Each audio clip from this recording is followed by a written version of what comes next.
Hello प्यारे बच्चों, कैसे हो तुम सब?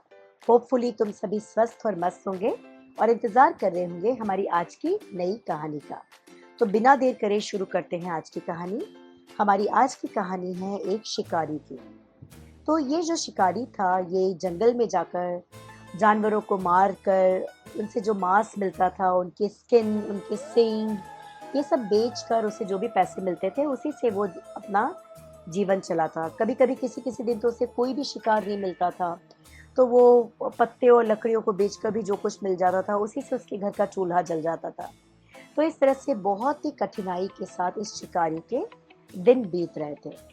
पूरे दिन सुबह से निकल जाना धनुष बाण लेकर और एक किसी अच्छे शिकार की तलाश में घूमते रहना, यही इसका काम था। और जो भी शिकार मिलता था उसमें से कुछ मांस या इनके घर में पक जाता था और कुछ मांस ये बेच देते थे। इसी तरह से जिंदगी की गाड़ी चल रही थी। एक दिन शिकारी एक नदी के पास निशाना साध के बैठा रहा। उसे पता था कि नदी में कोई ना कोई जानवर तो पानी पीने आएगा और उसने कहा कि जैसे वो उसने सोचा कि जैसे कोई जानवर आएगा, मैं झट से तीर चला दूंगा और वो मर जाएगा और मेरा अच्छा सा शिकार हो जाएगा, अच्छे पैसे मिलेंगे। उसने देखा कि एक बहुत ही प्यारा सा हिरन, हिरन नहीं हिरनी, हिरनी वहां पे पानी पीने के लिए आई। और जैसे ही वो पानी पीने लग गई तो शिकारी ने झट से अपना तीर निकाला और निशाना साधा।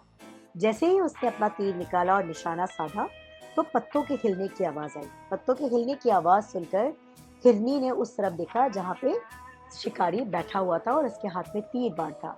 शिकारी ने हाथ जोड़कर हिरनी ने हाथ जोड़कर शिकारी से विनती की कि शिकारी, मुझे माफ कर दो, प्लीज मुझे थोड़ा सा मौका दो, मेरी बात सुन लो, फिर तुम मुझे मार देना, मैं खुद तुम्हारा शिकार बनने तैयार हो जाऊंगी। शिकारी बहुत उदार दिल का था, बहुत दयालु था, तो उसने कहा हाँ बताओ तुम क्या कहना चाहती हो। तब हिरनी ने कहा कि मेरे छोटे छोटे बच्चे हैं, वो घर पर अकेले हैं और वो इंतजार कर रहे हैं कि माँ कुछ खाने के लिए लाएगी।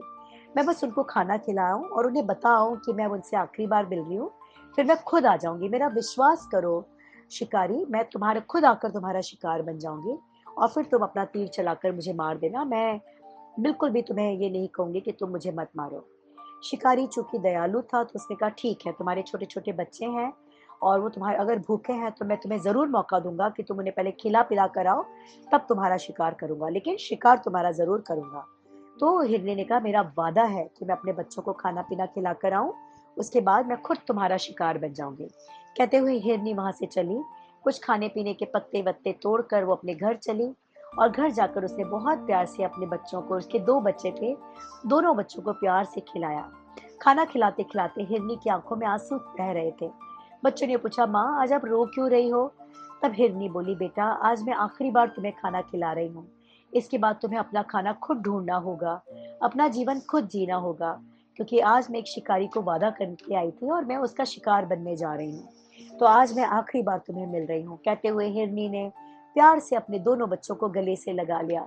बच्चे भी बिलक बिलक कर रोने लगे, माँ तुम हमसे दूर नहीं जाओ, हम तुम्हें नहीं छोड़ेंगे। पर हिरनी ने कहा नहीं, जैसे मेरे छोटे छोटे बच्चे हैं उस शिकारी के भी छोटे छोटे बच्चे होंगे और मैंने उससे वादा किया है और वादा कभी नहीं तोड़ना चाहिए। ये कहते हुए हिरनी अपने बच्चों को छोड़कर चल दी और चल के आकर वो शिकारी के सामने खड़ी हो गई। शिकारी को तो उम्मीद ही नहीं थी कि हिरनी को एक बार छोड़ देने के बाद वो दोबारा आएगी, लेकिन ये हिरनी वापस आ गई और शिकारी के सामने खड़े होकर बोली कि मैं आ चुकी हूँ, अब तुम मेरा शिकार कर सकते हो।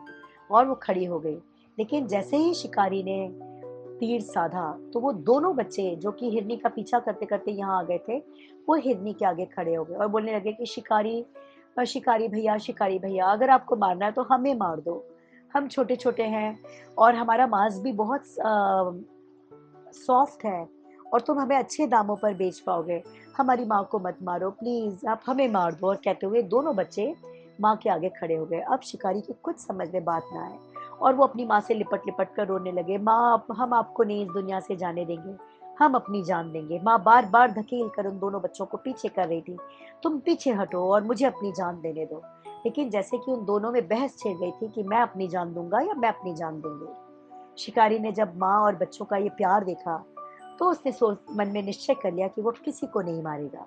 उसने अपना तीर नीचे रख दिया, बाण नीचे रख दिया और कहा कि मेरी प्यारी सी हिरनी और दोनों बच्चों, मैं तुम्हारी माँ को नहीं मारूंगा, मैं भी एक इंसान हूँ, मेरा भी एक परिवार है और तुम सबका प्यार देखकर मैंने अब तुम्हें बिल्कुल भी नहीं मारूँगा, मैं तुम्हें छोड़ता हूँ, जाओ, तुम वापस अपने घर चले जाओ।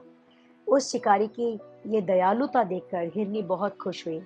और मेरे प्यारे बच्चों, तुम्हें पता है हिरनी के पास एक बहुत ही कीमती चीज़ होती है जिसे कहते हैं कस्तूरी।